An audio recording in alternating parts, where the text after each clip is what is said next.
ओम नमो भगवते वासुदेवाय नमः। राधे राधे। जय श्री कृष्णा। प्यारे भक्तों, माघ स्नान करने वाले लगातार माघ मास महात्म्य अध्याय सुनते हैं। आज हम आपको सुनाएंगे माघ मास महात्म्य का 7वां अध्याय। आइए ध्यान और मन लगाकर सुनते हैं 7वां अध्याय। चित्रगुप्त ने उन दोनों के कर्मों की आलोचना करके दूतों से कहा कि बड़े भाई कुंडल को घोर नरक में डालो और दूसरे भाई विकंडल को स्वर्ग में ले जाओ, जहां उत्तम भोग हैं। तब एक दूत तो कुंडल को नरक में फेंकने के लिए ले गया और दूसरा दूत बड़ी नम्रता से कहने लगा कि हे विकुंडल, चलो, तुम अच्छे कर्मों से स्वर्ग को प्राप्त होकर अनेक प्रकार के भोगों को भोगो। तब विकुंडल बड़े विस्मय के साथ मन में संशय धार कर दूत से कहने लगा कि हे यमदूत, मेरे मन में बड़ी भारी शंका है।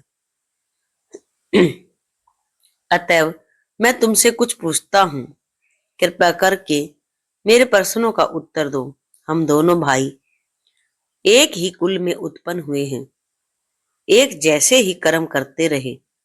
दोनों भाइयों ने कभी कोई शुभ कार्य नहीं किया, फिर एक को नरक क्यों और दूसरे को स्वर्ग के किस कारण प्राप्त हुआ? मैं अपने स्वर्ग में आने का कोई कारण नहीं देखता।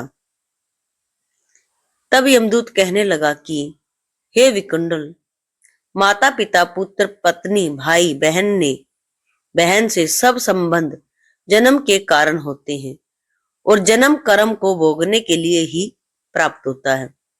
जिस प्रकार का एक वृक्ष पर अनेक पक्षियों का आगमन होता है, उसी तरह इस संसार में पुत्र भाई माता पिता का भी संगम होता है।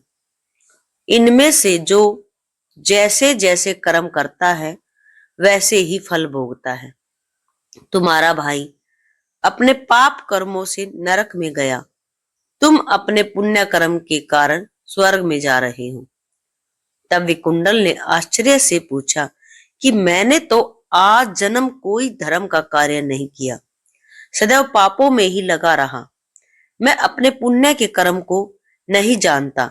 यदि तुम मेरे पुण्य के कर्म को जानते हो तो कृपया करके बताइए। तब देवदूत कहने लगा कि मैं सब प्राणियों को भली भांति जानता हूं, तुम नहीं जानते।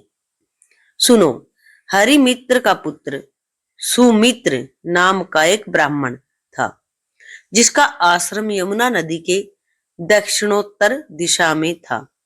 उसके साथ जंगल में तुम्हारी मित्रता हो गई और उसके साथ तुमने 2 बार माघ मास में श्री यमुना जी में स्नान किया था।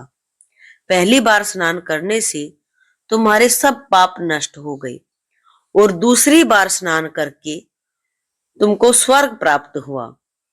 सो हे वैश्यवर, तुमने 2 बार माघ मास में स्नान किया, इसी के पुण्य फल के फल से तुम्हें स्वर्ग प्राप्त हुआ है और तुम्हारा भाई नरक को प्राप्त हुआ। दत्तात्रेय जी कहने लगे कि इस प्रकार वह भाई के दुखों से अति दुखित होकर नम्रता पूर्वक मीठे वचनों से दूत से कहने लगा कि हे दूतों, सज्जन पुरुषों के साथ 7 पग चलने से मित्रता हो जाती है और यह कल्याणकारी होती है। मित्र प्रेम की चिंता न करते हुए तुम मुझको इतना बताने की कृपा करो कि कौन से कर्म से मनुष्य यमलोक को प्राप्त नहीं होता, क्योंकि तुम सर्वज्ञ हो। प्यारे भक्तों, बहुत ही सुंदर वृतांत हमने सुना 7वें अध्याय में। 7वां अध्याय संपूर्ण। आगे हम सुनेंगे 8वां अध्याय। जिन भक्तों ने 7वां अध्याय सुना है, कृपया कमेंट करके बताएं और चैनल को सब्सक्राइब करना बिल्कुल ना भूलें। जय श्री हरि। प्रभु जी आप सभी की इच्छा पूरी करें। राधे राधे। जय